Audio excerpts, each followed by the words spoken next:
chỉ bay ule Kelsa kan ron Siam dona ka Siam tor hi ke ji chan ve ne ka silfa ya ka da hul ve ka ni a masala tor a then then ni kan lo her phat dona ni tomato purun sen marcha hring so thing le purun var heng te hi kan her phat dona ni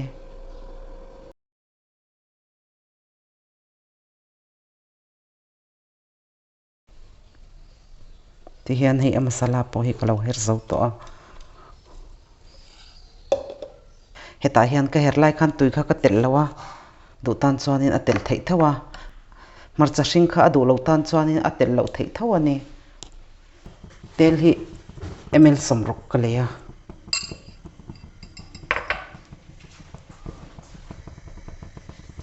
ti hianin hei tel po lo save to a heta hianin tejpatta pakhat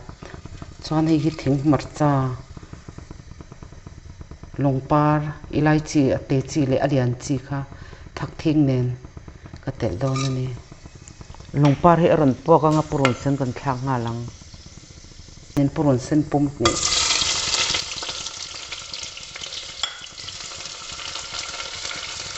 ti hianin gas a medium flame a ka da a Kelsa hi chu arim te hi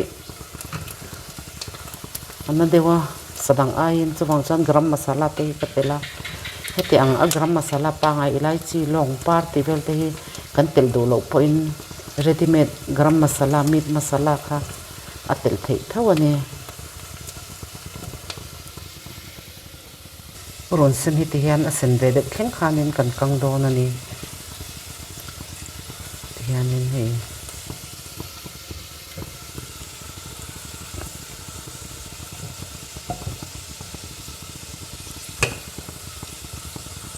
purun sen po arong alo moi to alo sen ve to heta hianin masala kan tel don ani dhania powder chili powder chile jira powder ania hi ka telanga gas ti hianin ka tel lai hian asima ka da chon hemi a hianin Kelsa kha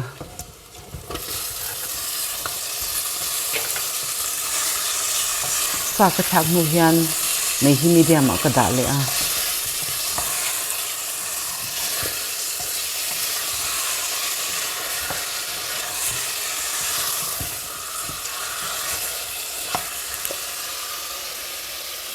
chuanin heta hianin chuan Eisiam hi thir fian te chan ve ka telani he hianin rong te ti moi ve dewa du lo tan chuanin tel lo mei tur ti hian kan lo chuang char char don ani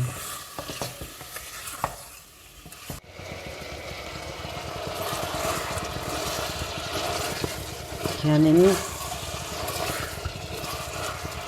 minute ni khat vel kan chok ve le phat don ani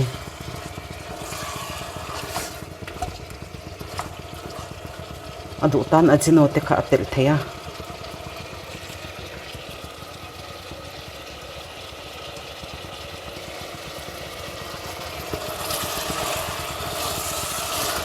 ti hianin atel te po alawin er chhuak ve deuh to a tejpatta ti vel kha chu nakina do lo kha chuanin pai mai tur ania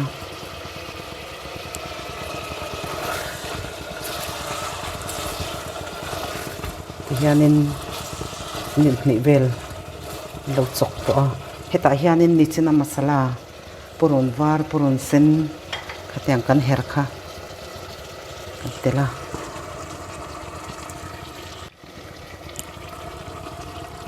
herna bom kha katleu pa katleu fire kha ka leya chopol don ani heti anga Kelsa kan han Siam hianin atui te hi atak tha a chochoma te hian atui lutuka ata kan nen te po hianin in me em atui em ani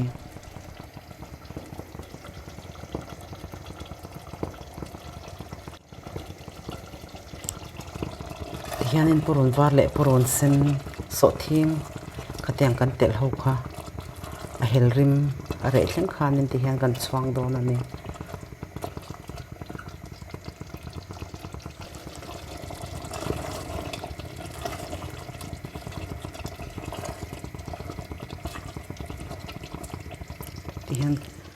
chin ve shi patanga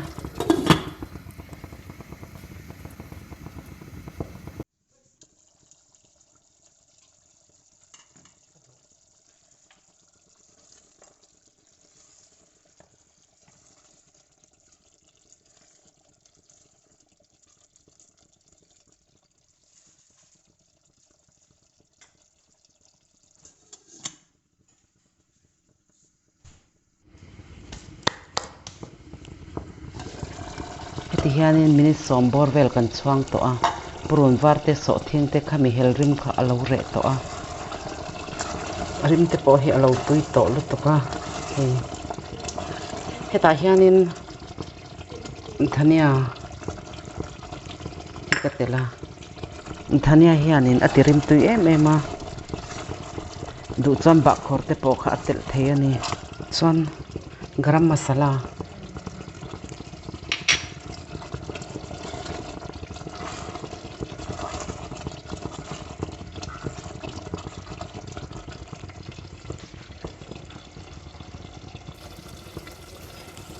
tulum hi emel zavel ti hian katela tui tam deuh kan du kha chuanin kan lei hnem mai dawn ani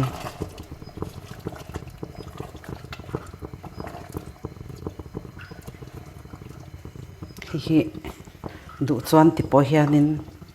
chuan min thei thawa kukara hian ka phit min tir dawn ani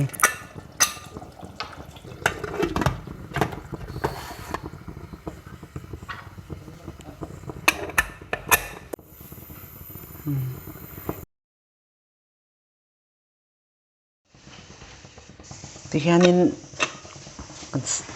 kelsa chumpo voinga kan phitira alo dai to a lo min to a kelsa zirte hi nia upat deuh kha chuan a min har dewa hei kan lo sok chakang